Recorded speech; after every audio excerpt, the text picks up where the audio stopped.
There's something very significant, I think, about two women running this flour mill.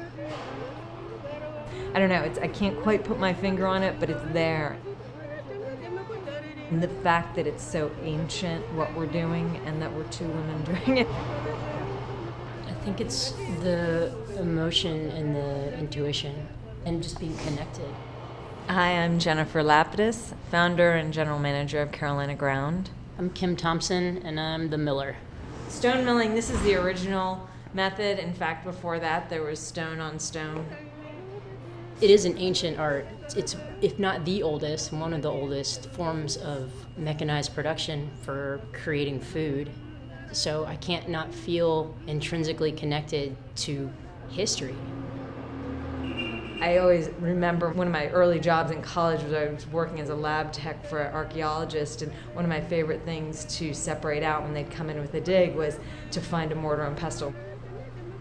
And it's that basic in a certain level, like, oh, just crack it into flour.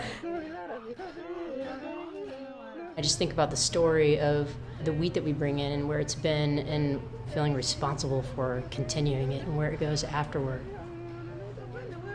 Why are we doing it? I mean, food security, the fact that our industrial food system is based on cheap fuel, that's a finite thing. It makes a lot of sense to start rebuilding these community food systems. You can't not pay attention to what's going on.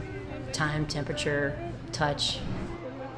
On this front end, you're seeing that this houses the stones, and grain that is fed through the hopper directly through is our whole grain flour, and then we have a bucket elevator that will carry that to a set of screens that will create a sifted product. Even the packages themselves, the bags, we write by hand. It's the littlest thing, but I love writing the date that it was milled. I do that with a Sharpie by hand. What you see now, most modern milling is done with steel rollers, and it's a process known as gradual reduction. The steel rollers are separating the bran from the endosperm and the germ, and they're gradually reducing it down to extract the starchy endosperm flour. For industrial food production, it was a win-win. It meant that you could have vertical integration and centralization of bread wheat production, and the shelf life was suddenly not a problem. I like to randomly write quotes on bags of flour, especially when I'm stacking pallets, to kind of hide one in there, like little Easter eggs. It could catch someone's eye and make them think more about what they're about to do or what they're a part of. Before all of that, pre-late 1800s, our country was dotted in stone mills, community mills, and it was more of a craft than an industry.